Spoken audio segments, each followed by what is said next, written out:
Welcome back to the PCS Journal. I'm Al Rochelle. Well, in Pinellas County Schools, we've got a lot of really great programs for our kids. We want to talk about two of them right now and kind of give you a preview of what they are, how they work, and how beneficial they are. The first one is called Personalized Learning, and then there's something called AVID. AVID stands for Advancement via Individual Determination, and it helps you get organized, it helps you with your classes, and it's for basically the student that just needs a little support in whatever class or anything really. Students and families should know that the benefits of AVID are far outreaching. Students get so much out of it because what a student and a family is doing when they opt into AVID is they're saying, I want support along the way to increase rigor, especially as it relates to college readiness. I've gotten way more organized, not just in my school life, my academic life, but my personal life as well. AVID is really like their own family within the school, where they feel supported by teachers, where they can find who they are and what they want to become, and it's done in a really positive light with the right teachers.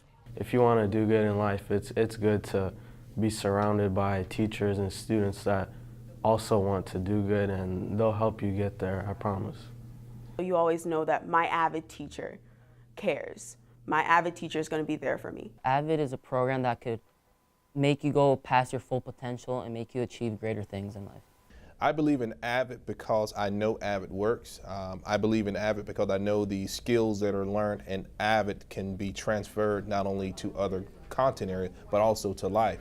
I'm a huge supporter of AVID, huge proponent of the AVID brand, so much that all of my children, my personal children, are also in AVID. And what I've done is I've emphasized the importance of growing AVID to a school as one of our major school-wide initiatives. I believe in AVID because it meets the needs of those kids who may not have had the most support for learning, but who are certainly capable. And it makes a difference in their lives. To me, it instills a hope, a belief in what they can accomplish. It gives them the confidence to follow through, and it really just makes them leaders for tomorrow, and that's what we're all about.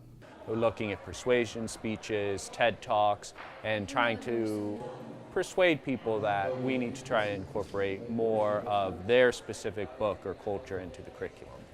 The curriculum was really fun to get into because we got to pick the culture group that we wanted to get into, and we got to pick the book that we wanted to read, and we got to analyze it, which was kind of fun. So throughout this, they've been given several smaller benchmarks to work on, and with project-based learning, most of the time when people think of projects, it's here is the information. You're going to get your notes, you're going to get your information in lectures for the first, say, week or two, and then you're going to do a project at the end. Well, this one, they've been working on the project from the start, and they're getting their information through doing the project. So they're actually learning by doing the project as opposed to the project just being some little assignment at the end.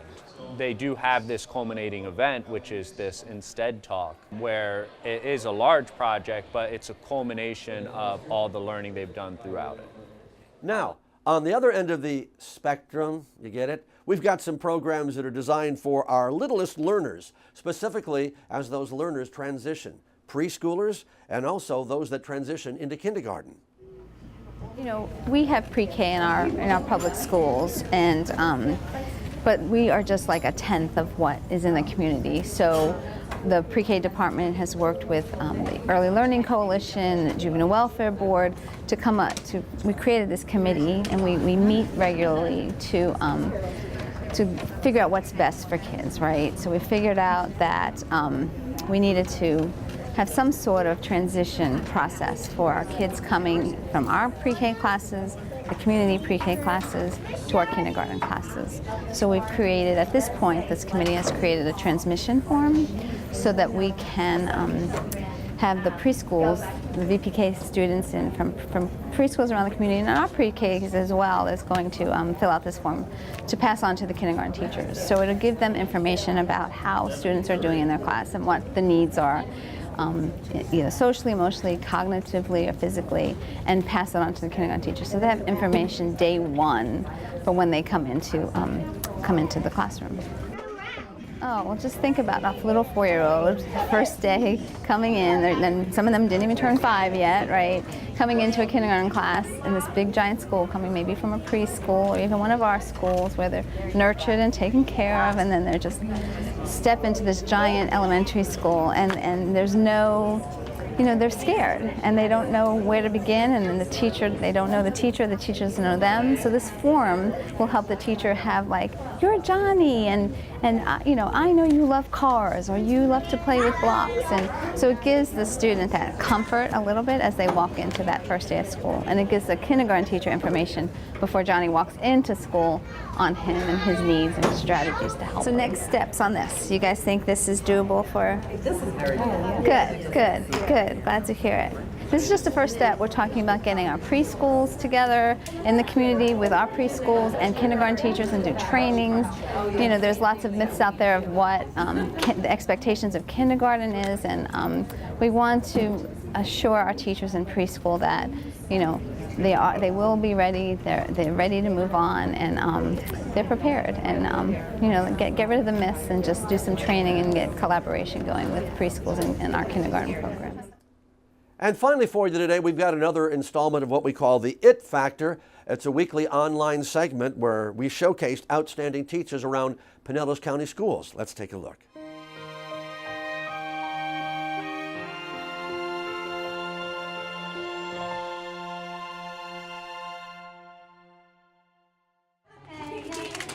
I have a deep passion for music and sharing that with children, and I think that music is such an innate part of our existence that I think it's wonderful to be able to share that at a young age and get it started then, so hopefully a lifelong love of music will occur. I was very blessed with a lot of wonderful teachers in my life. I loved school. I had a first grade teacher who was very meaningful to me just as being a human being.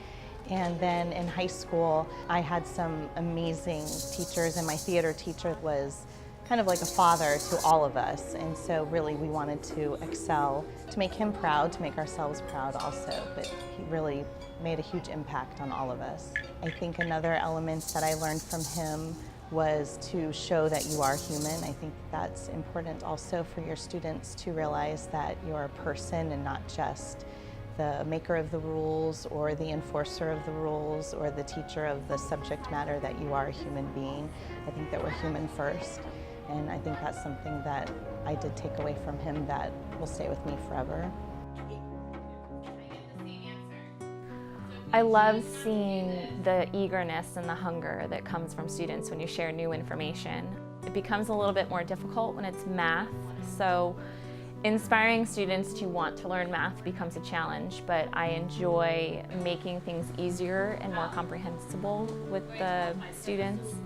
And when a tough subject does come along or a topic comes along, the light that comes on always is encouraging and makes it all the more exciting. My 5th grade teacher at Oldsmar Elementary was my inspiration. He now teaches at Tarpon Middle.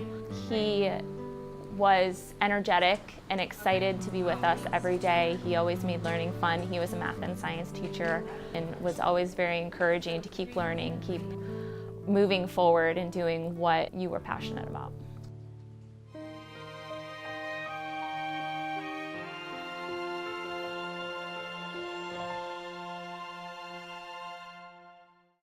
Well, that's our show, and get ready for summer because here it comes, ready or not. Hey, thank you so much for watching us, and of course we'll have more programming throughout the year to keep you better informed about what's happening in your Pinellas County Schools.